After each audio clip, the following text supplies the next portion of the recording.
अगली बड़ी खबर, पतंजलि आयुर्वेद के भ्रामक विज्ञापन से जुड़ा पूरा मामला। सुप्रीम कोर्ट में रामदेव को लेकर सुनवाई हुई। पतंजलि मामले में 30 अप्रैल को अब अगली सुनवाई होगी। रामदेव और आचार्य बालकृष्ण कोर्ट में मौजूद रहे। आपने 1 हफ्ते का इंतजार क्यों किया, सुप्रीम कोर्ट ने यह सवाल पूछा। 67 समाचार पत्रों में हमने प्रकाशित किया है माफीनामा, रामदेव की ओर से कहा गया। सुप्रीम कोर्ट ने आदेश लिखवाना फिर शुरू किया। केंद्र की तरफ से कौन पेश हो रहा है, सुप्रीम कोर्ट ने यह सवाल पूछा। हमने हलफनामा दायर किया है, अधिवक्ता मुकुल रोहतगी की ओर से कोर्ट को यह बताया गया। अभी तक कोर्ट से माफी नहीं मिली है बाबा रामदेव को।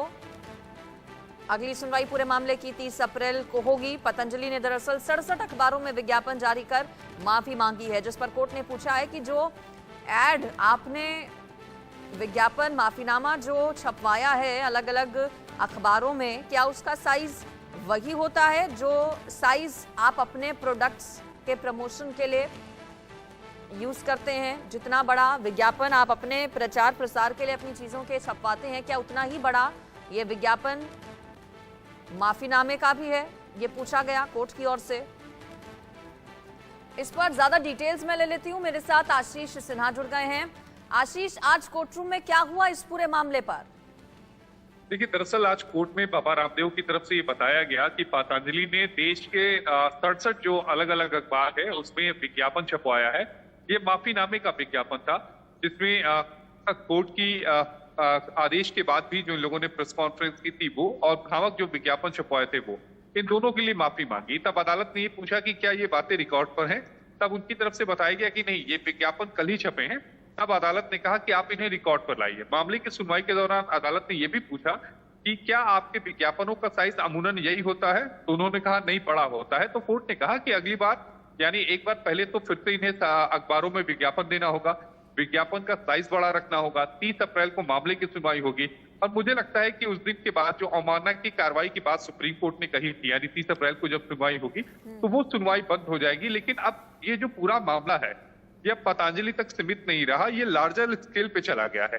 दरअसल आज सुप्रीम कोर्ट ने यह कहा कि ये किसी एक कंपनी का मामला नहीं है।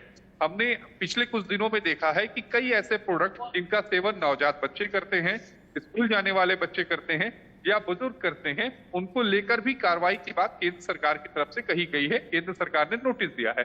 तो अब हम उस लार्जर पिक्चर में जाएंगे। जो लार्जर पिक्चर वाली सुनवाई है, जो केंद्र सरकार को यह बताना होगा कि ऐसे भ्रामक विज्ञापनों को लेकर उन्होंने क्या किया है, उस पर 7 मई को सुनवाई होगी। बाबा रामदेव पतंजलि आयुष विभाग वाली जो सुनवाई है वो 30 अप्रैल को होगी। यानी कि अभी माफी तो नहीं मिली है कोर्ट से। क्या लंबा ये पूरा केस अभी चलने वाला है आशीष? आज की सुनवाई के बाद अभी कम से कम ये माना जाए? नहीं, देखिए, ये जो केस लंबा चलेगा वो लार्जर स्केल पे चलेगा। अब केवल भ्रामक विज्ञापन का मामला पतंजलि तक सीमित नहीं रहेगा, ये दूसरे प्रोडक्ट पर भी जाएगा और दूसरे प्रोडक्ट को लेकर भी सुप्रीम कोर्ट अब सवाल पूछेगा। जो रामदेव की बात है, जो पतंजलि की बात है, जो बालकृष्ण की बात है, जिसमें माफी की बात आई थी, यानी भ्रामक विज्ञापन को लेकर जो उन्होंने प्रेस कॉन्फ्रेंस किया था कोर्ट के आदेश के बावजूद और विज्ञापन छपवाए थे, उस वाले मामले में इन्हें राहत मिल सकती है, क्योंकि इन्होंने सुप्रीम कोर्ट से भी माफी मांगी है, इन्होंने पब्लिक प्लेटफॉर्म पर भी माफी मांगी है। बस अब इन्हें ये करना है कि देश के अलग अलग अखबारों में एक बड़े साइज का विज्ञापन माफीनामे का छपवाना है। और उसके बाद मुझे लगता है कि सुप्रीम ये वाला जो पोर्शन है, माफी वाला, जो कोर्ट की अवमानना की बात सुप्रीम कोर्ट ने कही थी, उस हिस्से को बंद कर देगा। लेकिन भ्रामक विज्ञापन वाला जो मामला है वो चलता रहेगा और वो लार्जर स्केल पे चला जाएगा। वो केवल पतंजलि तक नहीं सीमित रहेगा। आने वाले समय में हम देखेंगे कि कई कंपनियां और होंगी जो सुप्रीम कोर्ट के रडार पर होंगी। बिल्कुल, यानी कि अभी मुश्किल तो कम होती फिलहाल नजर नहीं आती है रामदेव की। जैसा कि आशीष बता रहे हैं कि कोर्ट की अवमानना वाले मामले में जरूर कुछ राहत बाबा रामदेव को मिल जाए, लेकिन और भी कई केसेस। आपका फिलहाल शुक्रिया आशीष इस पूरी खबर पर जानकारी।